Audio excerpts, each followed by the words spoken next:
All right, we have Kade Warner up next. So we'll just questions for Kade. Looks like there's no one in the queue yet.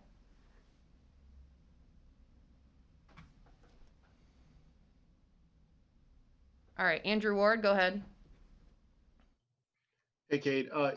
This has now been after Northwestern. It was 10 losses by a score or less in the Scott Frost era. Just what's the mindset of this team right now, and how does that affect the confidence of this team?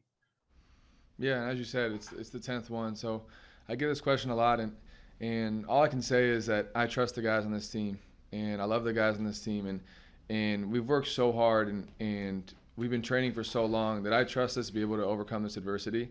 We haven't gotten over that hump yet. I believe it's going to happen. You have to believe it's going to happen for it to happen, and I think we have the guys. But we just got to keep working. Frost says you get what you earn, so we got to go in practice this week and earn it, and every week we got to earn it. I think that's the motive going forward. Next is Parker Gabriel. Hey, Cade. We saw Marcus Fleming sort of get his most extensive action so far, Xavier Betts for the first time. What did you make of the way each of those guys played, and what have you seen from them, I guess, in recent weeks that has helped them get to the point where the staff trusts them to be on the field during games? Yeah, no, Marcus played great. It was really cool to see Marcus, Lante, Xavier, Omar, all of them get out there in the field and get some PT and make some plays. And it's been a long time coming for those guys. And I trust each and every one of them.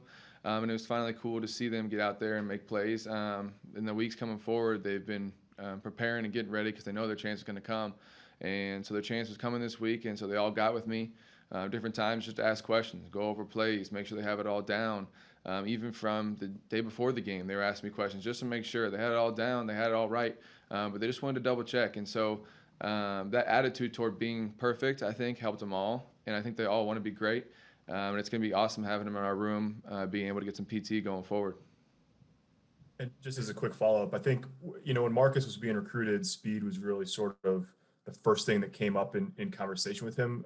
How would you describe him, I guess, at this early stage of his career as a player? What type of receiver is he? Yeah, he's explosive. All those guys are. With the speed they have and that acceleration, it's really cool to see. I'm obviously a little envious of all those guys and the physical talents they have, but no, they've been great. It's been a long time coming for them, as I said, this summer. Seeing them progress has been a great learning curve for all of them, and I'm excited for all of them moving forward. I think they're all going to help us. Next is Sam McEwen. Okay, if there are two or three things you'd like to see Nebraska's offense, your offense, get better at right now, what would those two or three things be this week? Yeah, I think the one thing that comes first to mind is no mistakes. We made too many mistakes that killed drives, too many self-inflicted penalties and negative plays that we've had this season and that we had last game, and it really showed. Too many false starts, too many holdings, and that's on all of us. That's not just on the line, the quarterbacks, wideouts. We got to get better as a team at that going forward, and I think that also red zone, we have to be more efficient.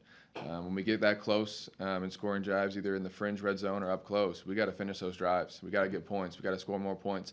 And so we're going to work on that going forward. We already talked about it in our meeting, so I think we're going to have some new plays and some new periods in practice just to work on those things and get better at that. Passing in the red zone was a struggle last year too. When you think about what you guys struggled with last year and what you've continued to struggle with in the first two games, what needs to change about the red zone and especially the passing game in the red zone? Yeah, I think in the red zone, passing game comes a little different because defenses play different things. The coverages aren't the same. Blitzes are usually coming. So I think that anticipation is a big thing for all of us in the red zone because everything happens so much faster and the windows are smaller. So I think that anticipation, I talk to the quarterbacks a lot about it, is key in getting the ball out quick and getting into our hands and us anticipating the ball coming. And it's something we're going to work on going forward. And I'll make sure with the quarterbacks that we're ready going forward in the red zone to be better at passing because we can't be one-dimensional moving forward. Next, Mitch Sherman.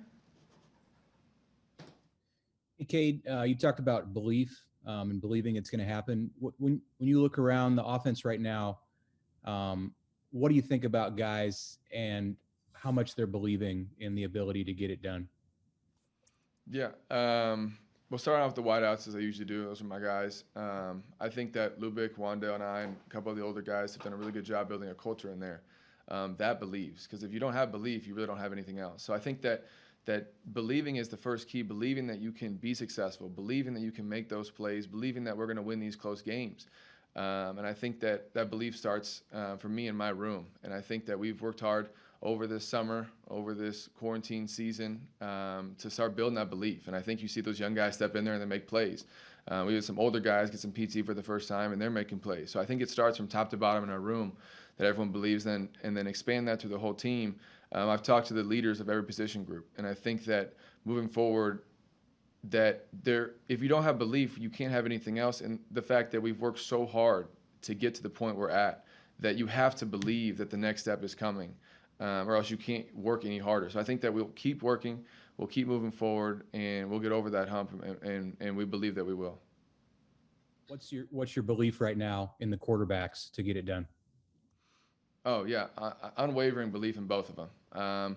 I think Adrian, moving forward, will work on the things he needs to work on. He's one of the hardest workers on the team, and I think he'll correct the mistakes. And then Luke is always ready. Luke, he's ecstatic, he's electric, he knows what he's doing, he can make plays on the field. So I have unwavering faith in both of them going forward, and I love both those guys, and I'm blessed to have both of them as my quarterbacks.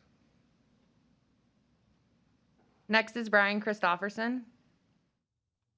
Hey, Kate, I know you've taken those young wide receivers under your wing. Have you seen them understanding the little things that maybe have kept them from not playing as much or keeping them off the field? Do they seem to understand what it's going to take to contribute more?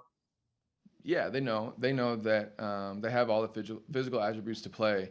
But at the end of the day, you got to be able to block, and you got to know your assignment. And they know that those are the two things that all those young guys have to work on moving forward, because we say no block, no rock. So they know that they have to get better blocking, and they have got better blocking from when they started. And then knowing your assignment. If you don't know your assignment, you can't build that trust with the quarterback. You can't have your timing. So now the fact that they all know their assignments and they're all willing to block and willing to put their bodies on the line for the rest of this team, I think it's a great stepping stone. And I think they all know they still have to work on it. But where they're at right now is a great spot. Steve Sipple.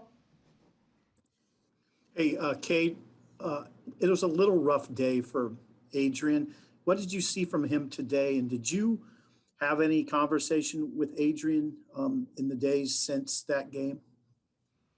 Yeah, I talked to him during the game a little bit at the end of the game. And then last night he actually come over and we just talked about the game, kind of put it away, put it in the past behind us. But no, I talked to him. He knows that he didn't play his best. He knows that there's some mistakes he made that he wished he could have back. But he also knows that no one will work harder to fix those mistakes than him. And he also knows that he can make all those plays that he missed in the game. So his confidence is unwavering. He's ready moving forward. But yeah, I always try to stay in his ear and know that I'm someone he can talk to, that I still trust him, that he's still my quarterback. And I believe that he'll get it turned around. Excellent. Thank you. Kevin Zutz. Hi, Kate. You guys have been practicing inside Memorial Stadium, but for the family members that are going to attend the game at home on Saturday and some of the media members that are going to be allowed to go, what can we expect to see? I know it's much different inside there, and what do you expect the vibe to be like when you guys kick off? Yeah, the vibe's already different. I mean, you got cardboard cutouts in the stands, and we got a tunnel walk with a bunch of picture frames. So yeah, the vibe's already different, but I think that you'll see the energy still there, even with just the limited family members that we'll have. My parents are coming, so I know they'll be screaming their hardest, and I know a lot of guys are going to use all their tickets to try to fill up that stand as much as we can.